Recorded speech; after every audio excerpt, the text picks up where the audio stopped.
Hello and welcome back to my YouTube channel. मैं हूं SJ with slab strike और आज हमारे पास बात करने के लिए तीन मैचेस हैं। और इस वर्ल्ड कप का नाम सबसे पहले मेरे ख्याल से तो आपको T20 वर्ल्ड कप से हटा के हमें वर्ल्ड अपसेट कप रख देना चाहिए, क्योंकि जो कुछ इस वर्ल्ड कप में हो रहा है और हमारे साथ नहीं बाकी टीम में जो कर रही हैं, जो प्रोफेशनलिज्म उनके अंदर नज़र आ रहा है, वो हमारे लिए तो बहुत ही उसके अंदर सीखने की चीज़ें हैं, लेकिन हम नहीं सीख रहे और हम सीखना चाहते भी नहीं हैं। तो ये तीन मैचेस हुए हैं और तीन ही जो उनसे हैं वो अपसेट हैं। बांग्लादेश ने श्रीलंका को हरा दिया है और कनाडा ने जो सी है वो हिस्ट्री क्रिएट कर दी है, उन्होंने भी आयरलैंड को हरा दिया है। और ऑफ कोर्स अफ़गानिस्तान की क्रिकेट जो सी है ना, वो F-16 से भी ज़्यादा स्पीड से वो टेक ऑफ करके बहुत स्पीड पकड़ के वो बहुत आगे जा चुकी है और हम बहुत पीछे रह गए हुए हैं उनके मुकाबले में। तो जो मैच था हमारा न्यूजीलैंड का और अफ़गानिस्तान का, अफ़गानिस्तान ने फुली डोमिनेट किया है और ऐसी परफॉर्मेंस दी है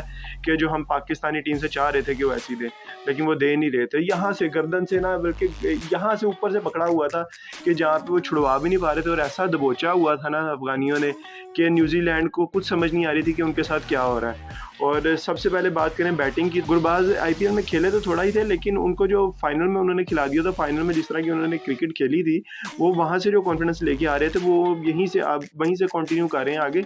और इस मैच में भी आप देखें, उन्होंने ऊपर से आगे इस तरह का स्कोर किया। हालांकि पहले 10 ओवरों में आई थिंक 5.5 का उनका रन रेट था और ऑलमोस्ट कोई 50 प्लस ही उनका स्कोर था फर्स्ट 10 ओवर्स में, लेकिन बाकी के 10 ओवर्स में उन्होंने 10 के ऊपर जो है वो एवरेज रखी है और टोटल जो है उन्होंने अच्छा बना लिया था। और ये वो मैच था जिसके अंदर बैक टू बैक उनके ओपनर्स जो हैं वो सेंचुरी स्टैंड दे रहे हैं। हमारे वो यहाँ पे साइकिल स्टैंड बने हुए हैं और वहाँ पे वो सेंचुरी स्टैंड दे रहे हैं। तो हमारी क्रिकेट तो इसी तरफ जा रही है, लेकिन अफगानिस्तान की ऑफकोर्स हमें तारीफ़ करनी पड़ेगी कि वो अच्छी क्रिकेट खेल रहे हैं और हमसे तो बहुत अच्छी क्रिकेट खेल रहे हैं। देखें जी, गुरबाज ने तो मार के इनको दुम्बा बना दिया था। I think man of the match भी वही थे। उन्होंने 5 छिक्के मारे थे और 5 चौके थे, मतलब कि 10 बाउंड्रीज उनकी ओवरऑल थी, और जो कि हमारी टीम की बाउंड्रीज होती हैं। 5 छिक्के में भी कोई ऐसे छिक्के नहीं थे जो मिस हिट हुए हैं, वो प्रॉपर एक क्रिकेटिंग शॉट्स थी।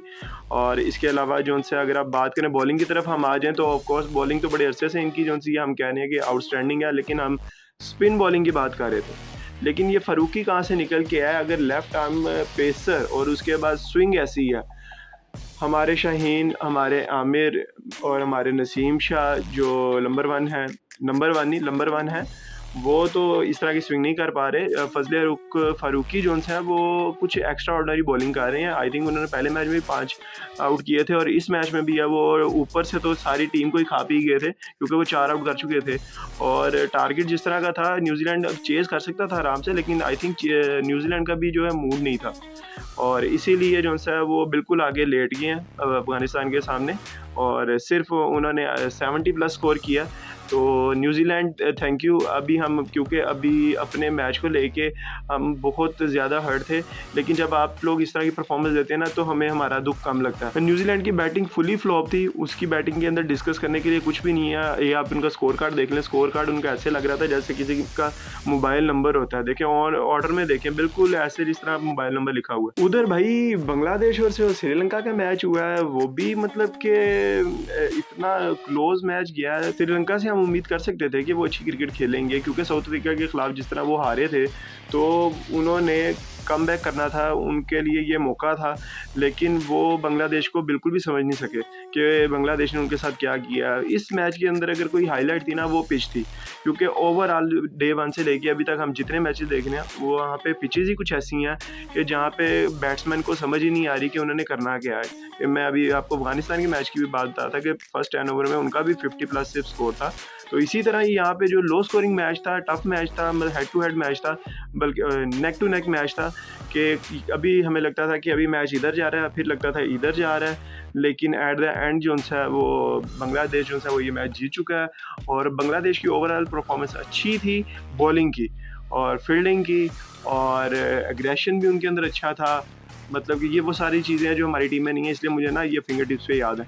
तो बाकी बांग्लादेश की तरफ से अगर बैटिंग की बात की जाए, मोहम्मदुल्लाह टीम को एंड तक लेके गए थे, लेकिन एंड पे भी वो रन आउट, अगर वो डायरेक्ट हिट हो जाता तो मैच जो सा वो सुपर ओवर की तरफ जा रहा था और ये थर्ड सुपर ओवर रहता। लेकिन मोहम्मदुल्लाह की किस्मत अच्छी थी, वो डायरेक्ट हिट नहीं लगी, जिसकी वजह से उनको उसका ओवर थ्रो का भी एक स्कोर मिल गया और वो मैच ये जीत गए। तो ये भी मैच अच्छा था। देखिए इसके अंदर जो एक चीज़ शुक्र है नहीं हुई क्योंकि हम एशियंस हर जगह पे जाके बदनाम होते हैं अपनी हरकतों की वजह से। काफ़ी अरसे से बांग्लादेश और श्रीलंका की भी राइवलरी चल रही थी, जहाँ पे ये मैच जीत के कोई नागिन जो सा वो डांस करती हैं। तो शुक्र है मतलब कि हमने इस तरह की घटियापन वहाँ पे नहीं दिखाया एशियंस ने, कि वहाँ पे मैच जीतने के बाद भी बांग्लादेश थोड़ा-सा अपने अंदर ही रहा। उन्होंने सेलिब्रेशन किया, लेकिन कोई ऐसी सेलिब्रेशन नहीं की कि जिसकी वजह से दूसरी टीम थोड़ी ऑफेंड हो जाए। तो ये भी अच्छा मैच था। तो तीसरे मैच की अगर बात की जाए, उधर जी कनाडा ने भी कोई हिस्ट्री बना दी है, क्योंकि कनाडा भी आज तक जितनी मरतबा भी वर्ल्ड कप या इस तरह के किसी भी टूर्नामेंट में उन्होंने क्वालिफाई किया, तो वो अभी तक कोई भी मैच नहीं जीते हुए थे। तो फाइनली उनको भी एक जीत मिल गई है और वो आयरलैंड के ऊपर मिली है। और आयरलैंड वो टीम है जिसे अल्हम्दुलिल्लाह हम अभी एक T20 हार के आ रहे हैं। तो हमारी क्रिकेट अब आपको अंदाज़ा हो जाना चाहिए कि कनाडा से भी नीचे है।